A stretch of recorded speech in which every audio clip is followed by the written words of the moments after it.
नमस्कार, मैं सुनील आप सभी का एजुकेशन प्रभा यूट्यूब चैनल पर हार्दिक स्वागत करता हूं। आज मैं फिर से उपस्थित हूं आपकी कक्षा में, जिसमें कि एक महान चिंतक, महान दार्शनिक, महान राजनीतिज्ञ और महान शिक्षा शास्त्री के बारे में आज हम लोग बातचीत करेंगे। और हम इसमें संपूर्णतया गांधी जी के बारे में हम बात कर रहे हैं। गांधी जी के संपूर्ण दर्शन को और उनके संपूर्ण चीज़ों को, संपूर्ण हिस्सों को हम आज समेटने का प्रयास करेंगे। हालांकि गांधी जी के संपूर्ण हिस्सों को समेटना कोई आसान बात नहीं है। उनके द्वारा जो कृत्य किए गए हैं उनको समेटना आसान नहीं है, लेकिन मुख्यतया जो समेटने का मैंने प्रयास किया है, तो संपूर्णतया आज हम इनके अर्थात भारतीय जो चिंतक हुए हैं महात्मा गांधी, और केवल भारतीय नहीं, ये वैश्विक दर्जे के चिंतक थे, इनके बारे में आज संपूर्ण जानकारी इकट्ठा करेंगे। तो आप वीडियो के अंत तक बने रहें। अगर हम गांधी जी के बारे में अगर बात करेंगे तो इनका नाम, जैसा कि सभी को स्पष्ट है कि मोहनदास करमचंद गांधी इनका नाम था। अब इनके जो पिता थे वो राज्य के दीवान हुआ करते थे, और इनका जो जन्म हुआ था वो 2 अक्टूबर 1869 को गुजरात में काठियावाड़ जिले के पोरबंदर नामक स्थान पर हुआ था। अगर हम, जैसे कि पिता इनके जो थे वो करमचंद गांधी थे, राज्य के दीवान हुआ करते थे। माता बहुत ही साध्वी प्रकृति की थी, नैष्ठिक प्रवृत्ति की थी, पुतलीबाई जिनका नाम था। और इनकी धर्मपत्नी, जो कि मात्र 13 वर्ष की अवस्था में गांधी जी की शादी हो गई थी, और 13 वर्ष की अवस्था में इनकी पत्नी, जो धर्मपत्नी जो थी, वो कस्तूरबा गांधी के नाम से थी। अब अगर हम बात करें तो इनकी जो शिक्षा दीक्षा हुई वो मैट्रिकुलेशन इनका हुआ 1897 में, और 1897 में मैट्रिक पास होने के पश्चात ये कानूनी शिक्षा पढ़ने के लिए विलायत चले गए, अर्थात इंग्लैंड चले गए। अब इंग्लैंड जाने के पश्चात ये वहाँ पर पूरी शिक्षा दीक्षा, कानूनी शिक्षा पास की, अर्थात बैरिस्टरी की शिक्षा पास की है। और फिर वहाँ से ये 10 जून 1891 को बैरिस्टरी पास करने के पश्चात इनका पुनः भारत में आगमन हो जाता है।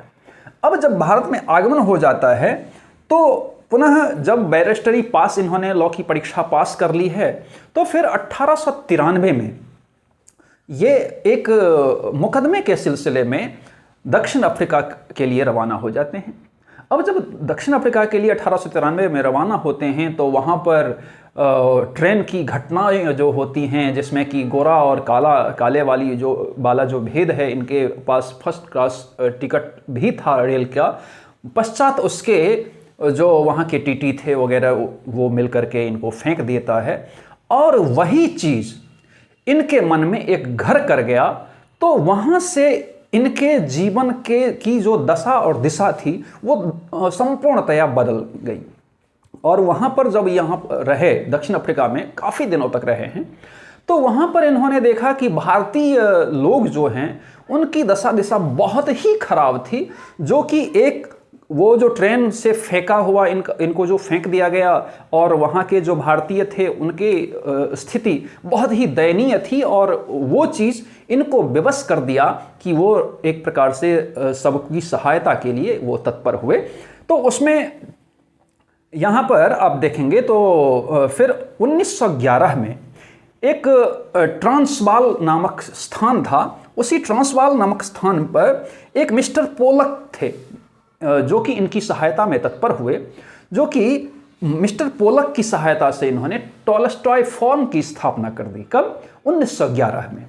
पश्चात इसके 1914 में पुनः भारत आगमन हो जाता है, और भारत आगमन के साथ ही इनका राजनीति में प्रवेश हो जाता है। आप देखेंगे तो यहाँ पर 1893 में वो जाते हैं और 1914 में ये भारत आते हैं। अर्थात लंबा समय, एक बहुत बड़ा लंबा समय इन्होंने दक्षिण अफ्रीका में इन्होंने व्यतीत किया है, वहाँ की दशा दिशा को सही करने के, अर्थात भारतीय लोग जो हैं उनकी दशा दिशा को सही करने के लिए इन्होंने बहुत काम किया है। अब हम जब ये 1914 में भारत आए हैं, राजनीति में उसी के साथ प्रवेश हुआ है, और फिर 1917 में इन्होंने साबरमती आश्रम की स्थापना कर दी है। और फिर जब आश्रम की स्थापना की इन्होंने, भारतीय जो साबरमती स्थापना की है आश्रम की, इसमें हरिजन समाज या उद्योग फॉर्म या जो मुख्य रूप से पढ़ने लिखने, मतलब ये सब सारी चीज़ों को आगे बढ़ाने के कारण से उन्होंने साबरमती आश्रम की स्थापना की है। और फिर देखेंगे हम कि 1921 में इन्होंने असहयोग आंदोलन की शुरुआत की है, क्योंकि वहाँ पर ब्रिटिश साम्राज्य का था, वो बहुत सारी चीज़ें हैं उसमें, अगर हम उसके अंदर घुसेंगे तो बहुत लंबा हो जाएगा वीडियो, इसलिए हम सिर्फ आपको अभी इसमें ये बताएंगे। तो 1921 में इन्होंने असहयोग आंदोलन की शुरुआत की। फिर 1927 में इन्होंने खादी आंदोलन की शुरुआत की, क्योंकि कपड़े अर्थात हमारा अपना व्यापार शुरू हो, इसके कारण से। फिर 1930 में इन्होंने सविनय अवज्ञा आंदोलन वगैरह की शुरुआत की है। साथ ही इसके आप देखेंगे तो 1937 में एक महत्वपूर्ण क्रांति अगर हम देखेंगे तो सबसे ज़्यादा जो नाम है वो वर्धा योजना, जिसको कि हम बेसिक शिक्षा योजना के नाम से भी जानते हैं, बुनियादी शिक्षा योजना के भी नाम से जानते हैं, तो उसकी शुरुआत इन्होंने कब की है? 1937 में की है, वर्धा में। तो चूंकि वर्धा में की है तो इसके कारण से उसको वर्धा योजना भी कहा जाता है या बेसिक शिक्षा योजना भी कहा जाता है। इसके बाद 1942 में हम अगर देखेंगे तो उन्होंने भारत छोड़ो आंदोलन की शुरुआत की है। और फिर फिर हमारा जो 47 में आज़ाद हुआ है हमारा देश, इसके पश्चात भी बहुत सारी चीज़ें हुई हैं जो कि मतलब बंटवारा हुआ है, भारत का बंटवारा हो गया है, तो ये बहुत सारी चीज़ें थीं, और जिसके कारण से मृत्यु इनकी जो हुई है वो 30 जनवरी 1948 को हुई है। अब अगर हम इनकी प्रमुख रचनाओं को देखें तो सत्य के साथ प्रयोग, हिंद स्वराज्य, सर्वोदय, फिर हरिजन पत्रिका, एक हरिजन पत्रिका जो महत्वपूर्ण थी, फिर अनासक्ति योग टीका वगैरह वगैरह बहुत सारी रचनाएं भी इनकी हुई हैं। और इसके पश्चात अगर हम देखेंगे तो गांधी जी की जो शिक्षा थी, इनका कहना था कि शिक्षा से मेरा तात्पर्य बालक के शरीर, मन तथा आत्मा के उत्कृष्ट एवं सर्वांगीण विकास से है। साक्षरता शिक्षा की न तो अंतिम सीढ़ी है और न ही प्रथम सोपान, यह तो शिक्षित करने का एकमात्र साधन है। साक्षरता स्वयं में शिक्षा नहीं कही जा सकती। अर्थात अगर हम देखेंगे तो इसमें संपूर्ण चीज़ों को इन्होंने समेट दिया है कि बालक का शरीर, मन और आत्मा, तीनों चीज़ों का, और अर्थात होल एंड सोल, सर्वांगीण विकास।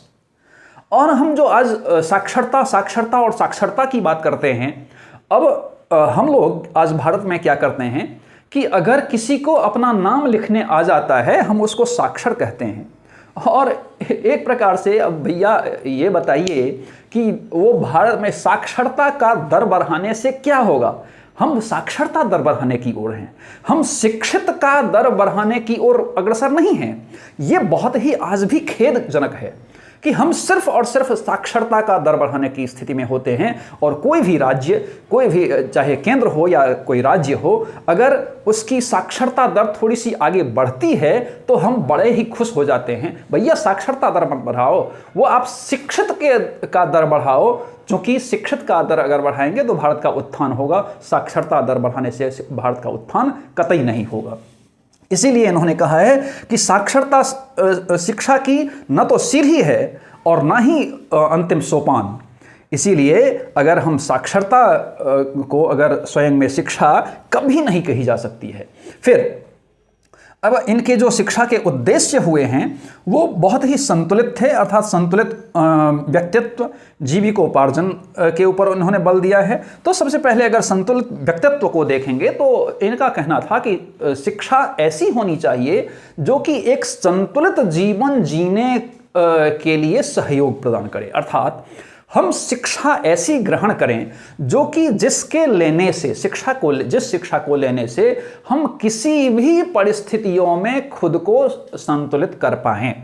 चाहे वो शारीरिक माध्यम से, मानसिक माध्यम से, व्यवसाय के माध्यम से या सहयोग की भावना से, हर एक प्रकार से हम संतुलित उस वातावरण के साथ हम अपने आप को संतुलित कर पाएँ, समायोजन कर पाएँ, समायोजित कर पाएँ खुद को। तो ऐसी शिक्षा होनी चाहिए। फिर जीविकोपार्जन पर इन्होंने बेहद ज़्यादा बल दिया है। इन्होंने कहा है कि अगर शिक्षा लेने के पश्चात भी अगर बेरोजगारी, अशिक्षा या हमारी आवश्यकता की पूर्ति अगर वो शिक्षा नहीं करवा पा रही है तो उस शिक्षा का लेना व्यर्थ हो जाता है। मैंने अभी साक्षरता दर बढ़ाने के ऊपर जो मैंने कहा है कि हम केवल साक्षरता दर को बढ़ाने के लिए तत्पर हैं, तो भैया वो साक्षरता दर बढ़ाने से हमारा न जीविकोपार्जन संभव है, ना ही हम किसी उद्योग में, न किसी व्यवसाय में, न किसी कौशल का विकास हो सकता है, मतलब किसी भी धंधों में हम लोग नहीं जा सकते हैं।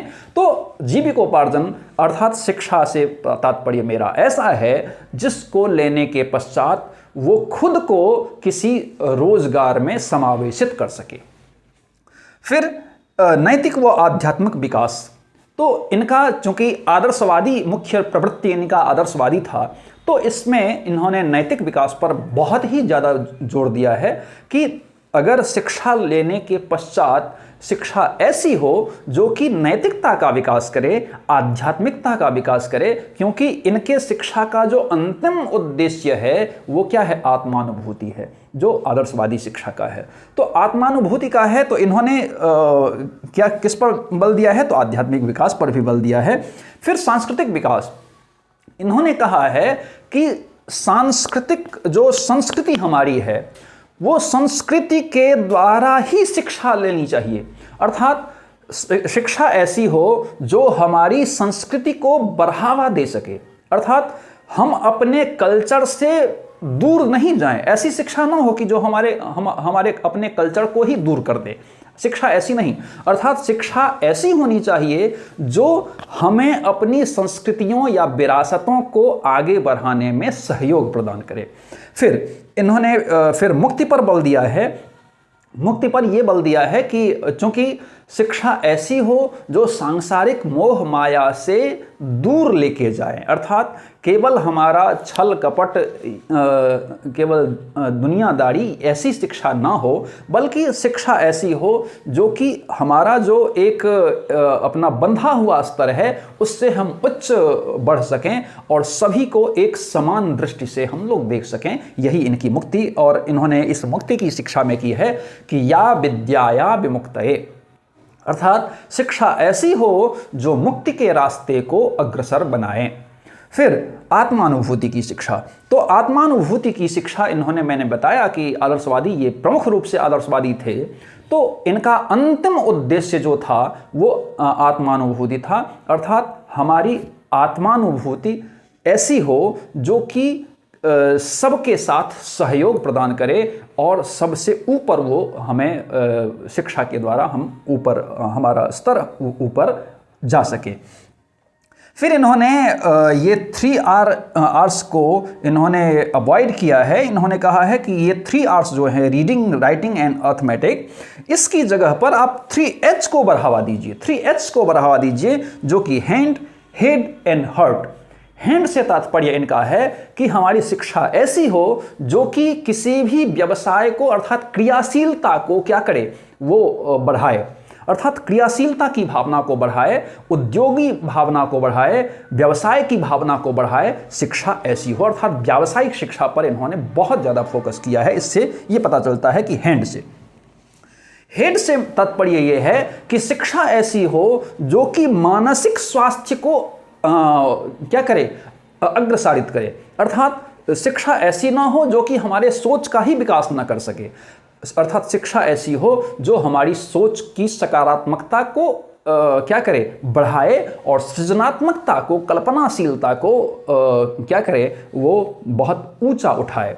फिर इन्होंने हर्ट की बात की है, तो हर्ट हमारा, अर्थात हमारा हृदय, अर्थात शिक्षा ऐसी हो जो हमारे हृदय को स्वच्छ बनाए, छल कपट की भावना से रहित, क्योंकि अगर हम छल कपट की भावना से ग्रसित रहेंगे तो हमारा भविष्य या हम खुद के लिए ही कुछ अच्छा नहीं कर पाएंगे, तो हम समाज और राष्ट्र के लिए कहाँ से अच्छा कर पाएंगे।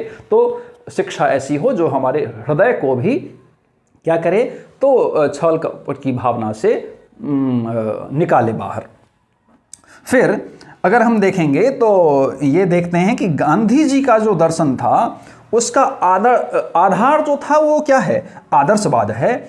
और इनका जो दर्शन था इसको सर्वोदय दर्शन इसलिए कहा जाता है, इन्होंने सभी को समेटा है। सर्वोदय दर्शन भी कहा जाता है इनके जो दर्शन हुए हैं, इनको सर्वोदय दर्शन। तो सर्वोदय दर्शन इसीलिए कहा जाता है कि ये प्रमुख रूप से तो आदर्शवादी थे ही, लेकिन इन्होंने प्रकृतिवाद और प्रयोजनवाद को सहायक रूप में माना है। क्योंकि प्रकृतिवाद इसलिए कि बच्चा प्रकृति के साथ, बच्चे की प्रकृति जिस प्रकार की बच्चे की प्रकृति हो, शिक्षा उसी प्रकार की होनी चाहिए, ऐसा इन्होंने कहा है। तो इसी के कारण से ये प्रकृतिवादी भी हुए। और प्रयोजनवाद इसलिए क्योंकि इन्होंने कहा कि बच्चे का जो भी इंटरेस्ट है, बच्चे की जो भी रुचियां हैं, उसके हिसाब से उसको आगे बढ़ाना।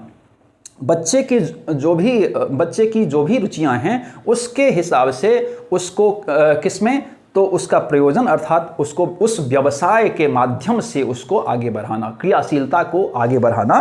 तो इसके कारण से ये प्रयोजनवादी भी हुए। तो कहा जाता है इसी के कारण ये सभी को समायोजित एक साथ करते हैं, इसी के कारण इनको सर्वोदय दर्शन के प्रदाता भी कहा जाता है। इसके अलावा इन्होंने वर्ग विहीन समाज की स्थापना पर बहुत ज़्यादा जोर दिया है। इन्होंने कहा कि ये जो बहुत सारी विभिन्न जातियां, संप्रदाय, ये वो दिस दैट जो हुआ करते हैं, इससे हम लोग ऊपर उठे शिक्षा के माध्यम से। क्योंकि अगर शिक्षा वैसी होंगी जो कि शिक्षा हमारे में निष्कलंक या निश्चल की भावना को अग्रसारित करेंगी, तो निश्चित ही हमारा समाज जो होगा वो वर्गविहीन समाज कहलाएगा। तो इन्होंने शिक्षा को वर्गविहीन समाज से जोड़ा है। फिर हस्त कौशल और उद्योग शिक्षा को इन्होंने 1 से लेकर 8वीं कक्षा तक के शिक्षा पर भी, क्योंकि ये मुख्य रूप से बुनियादी शिक्षा अर्थात बेसिक शिक्षा के प्रदाता माने जाते हैं, तो हस्त कौशल उसमें समाहित था। और उद्योग शिक्षा भी, क्योंकि इनको हस्तकारिता और उद्योग शिक्षा को, व्यवसाय शिक्षा को इन्होंने बहुत ज़्यादा जोर दिया है। मैंने अभी बताया कि शिक्षा लेने के बावजूद अगर बेरोजगारी या अशिक्षा या उद्योग में आप अपने कौशल के माध्यम से किसी अच्छे उद्योग की प्राप्ति नहीं कर सकते हैं, तो वैसी शिक्षा बेकार शिक्षा है। फिर इन्होंने जन शिक्षा को पर बल दिया है, स्त्री शिक्षा पर बल दिया है, सामूहिक शिक्षा पर बल दिया है। तो इसके माध्यम से अगर हम देखेंगे तो इनकी जो शिक्षा है वो वर्गविहीन शिक्षा की स्थापना करता है। और इनके द्वारा बहुत सारी और भी चीज़ें हैं जो कि एक वीडियो में समेट पाना बहुत ही मुश्किल होगी, लेकिन हम जो भी प्रतियोगी परीक्षाओं में पूछी जाती है उसके हिसाब से संपूर्णतया मैंने बताने की कोशिश किया है। तो मुझे लगता है कि इस गांधी जी के जो शिक्षा है, उनका जो शिक्षा में योगदान है, उसको आप बेहतर ढंग से जाने होंगे। आप इसी प्रकार से पढ़ने के लिए एजुकेशन प्रभा यूट्यूब चैनल को सब्सक्राइब कीजिए, लाइक कीजिए, कमेंट कीजिए, शेयर कीजिए और साथ ही बेल आइकन को जरूर प्रेस कीजिए ताकि आपको आने वाली सभी वीडियो मिलती रहे। धन्यवाद।